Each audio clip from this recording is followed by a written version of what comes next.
অনেক স্মৃতি আমাদের, অনেক কষ্টের এই বাংলাদেশ। আমার বাংলাদেশ পার্টি, এবি পার্টি সম্পর্কে আপনাদের অনেক কিছু জানার আছে, আমাদেরও অনেক কিছু বলার আছে। আপনি হয়তো শোনার সময় পাচ্ছেন না, আমি হয়তো আপনাকে কানেক্ট করতে পারছি না।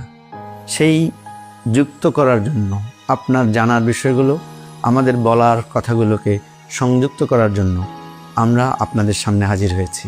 সামনে আছে আমাদের অনেকগুলো রাজনৈতিক আলাপ। সেই রাজনৈতিক আলাপে আসুন একসাথে আমরা কিভাবে এই দেশটাকে করতে পারি, সেই জন্যই আমাদের একটা সিরিজ আলোচনা আমরা শুরু করছি। আপনার এবং আমার কথা দেশের জন্য, দশের জন্য। এবি পার্টির ছায়াতলে সমবেত হন, এটাই আমাদের আহ্বান।